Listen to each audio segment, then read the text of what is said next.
as Hawaii is. They're in that backfield, and they caused havoc. It's a good defensive stand there from Lahainaluna. Now at this point, it will be a 32-yard attempt for Harry Hill. Ewing, middle screen is Mariani Lewis, and he is stuffed. It is going to be up to Harry Hill to send this to overtime 7. There with the stop is Moritz, and he has been big throughout. Jazz. Oh my, what a tackle. And I think they played in a zone. They played in that zone, and they covered him there in that area, and they did a good job on that read to see that it was going to Lewis. Now this is from the left hash. 32-yard attempt.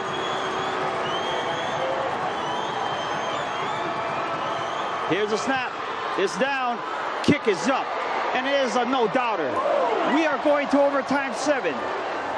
Harry Hill, 58-yard field goal, state record, but that one had to be the biggest of his young career.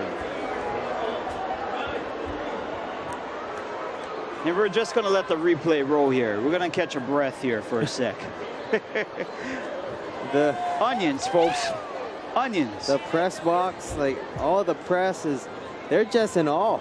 This has just been such a game, and those reporters are going to have a lot to write about. Oh, yes. Good thing we are only speaking. That's right. I don't know if for journalists you get the workers' comp for writer's cramp, but we'll leave that aside. So we have around 90 seconds here between these overtime periods, something that we've been used to already as we head to overtime 7. Now I kind of lost track here, but I think Konawaena will start overtime 7 here. And that fourth down play. Lahainaluna has option to go on defense first. First down at the 20-yard line. To Labarrios. A play that almost hit, that ball almost hit the ground. It looked like they're from here, to be quite honest. And he had to use all of that squat momentum that he did to get under that ball to bring it back up. You're right about that. For Labarrios, he is the tallest of the receivers at around 6'1.5". So, yeah. Used every ounce of energy and sinew and tissue there to pick up that ball. Now, this is amazing. And you know, we talked about that physical fatigue setting in. You know, now I think is now going more into that mental fatigue as well, checking in as well. Right, and that's where it's boiling down to. Whoever's mentally tough to last this long. Well, you know, this is a trial by fire, or maybe a trial by all sorts of elements here, because we are entering overtime 7. Ewing here from the gun. 4 receivers. And these people are getting their money's worth. Oh, with you this better believe it. And off the hands of Labarrios. There were some Lunas in the area, but it would fall incomplete. 2nd and 10. I hope that pass won't haunt him. Yeah, that ball was a little off the wrong shoulder, but Labarrios, he's a very able receiver. As you see, Ewing slings it, and it's caught on the ground by Jiraiya Kakal. A yard shy of the first down, and it will be 3rd and 1, and now Coach Uemoto can breathe a little bit easier. Let's check it out here, Chaz. And you know what, going back to what Coach said about that last throw, you know, I think that was a better, more confident throw, and you could tell that it didn't hurt him at all. And it's Mariani Lewis here. He's going to move the pile. Forward progress will be marked at the 4-yard line, and again, stumbling and fumbling his way. 1st and goal for Konawaena.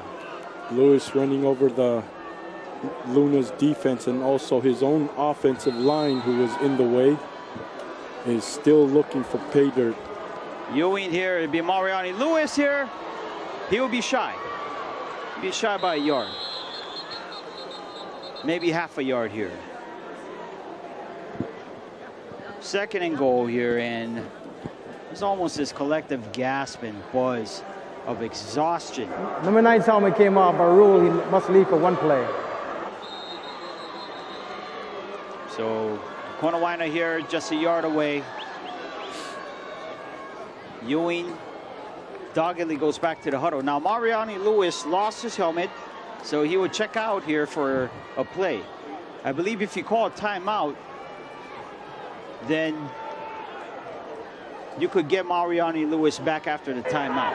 57 was injured on the play. We'll change him out. So the timeout is called by Coach Brad Uemoto Konawaena. for Konawaena here, and we'll be able to take a breath again. So ball spot at the 1 yard line. And again, Mariani Lewis had his helmet fall off after that run. And because of the timeout, I believe he can re-enter back into the game, Coach. Is that true? And also, Coach Brad, hearing you, that was a great tip for him to have called that. Absolutely. Sometimes when you have that senior quarterback who's been through the wars for 3 years at the varsity level, a lot of people describe Austin Ewing as a quarterback that's kind of like the extra coach on the field. He's definitely a very bright-minded offensive player, and you can tell by a lot of the decision makings he's doing right now, especially in crunch time. He's protecting the ball. He's making sure that if it's any pass, it should be a wide open receiver. We've seen a couple of Lunas get a fingertip on it, but that's part of the game. You know, you're always striking at the open target, and he's finding them. Jazz, you know, we talked at length about the war of attrition here between both of these teams here. Just 1 yard away. Does Konawaena, if they do score, 1 or 2? That's a tough call, you know, and I think looking at the way that they have been going, I think they're going to go for the 2 if they do get to that point. So they're going to split out the running back here. Mariani Lewis is not in the game. And it's going to be a fumble. No. Lahainaluna recovers. What a turn of events. Austin Ewing fumbles the ball at the goal line. Wow. So Lahainaluna can use any score, whether it's a field goal or a touchdown here to win this here in overtime 7.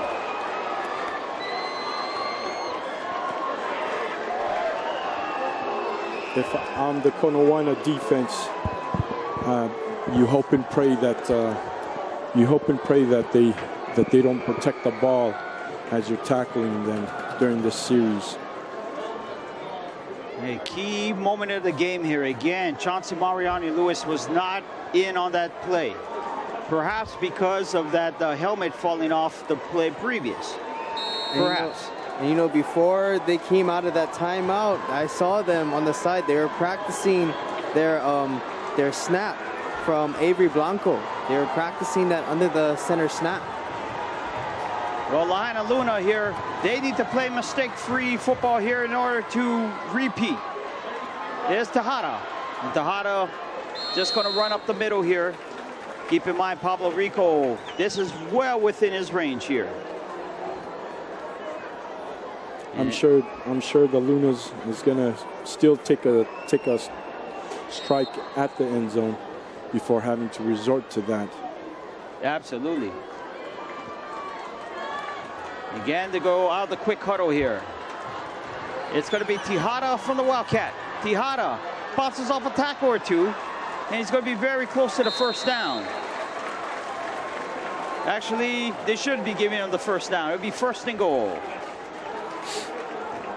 It will be right hash mark, just where Pablo Rico wants it.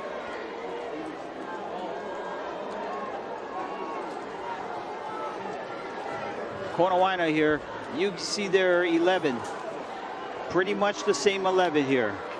Down on a knee. Lahainaluna here. Tejada 1st and goal. It'll be Tejada again, pushing that pile. It's almost like a rugby scrum into the end zone. And surely, Lahainaluna just 4 yards away from repeating. And what could be the game of the century? Let's check it out here. Coach. This is definitely what you want to find yourself in, is in the predicament of having the ball within the 5 yards, and you're the Lahainaluna Big Red rolling machine. Tejada again from the cat. Tejada goes into the end zone. Name on the trophy.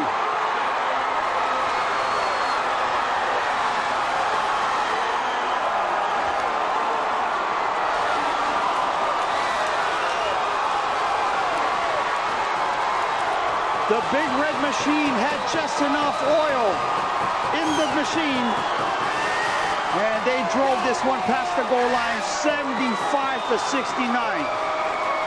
Wow. Both fans exhausted. Coach, your thoughts first. I'm exhausted.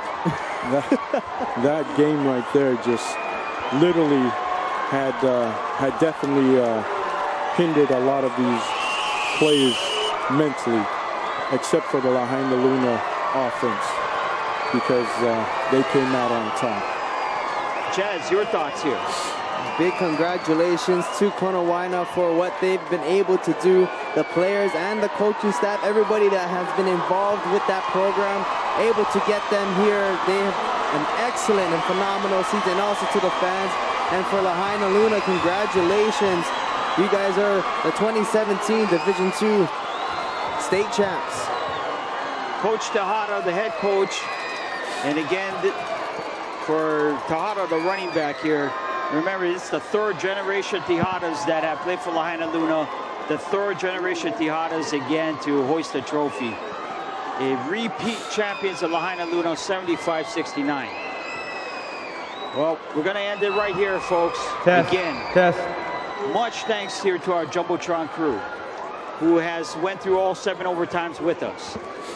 For Chaz Mihara, for the coach, Tabitha Maile, this is Ryan Agano signing off here from Hawaiian Tail Federal Credit Union Field at Aloha Stadium.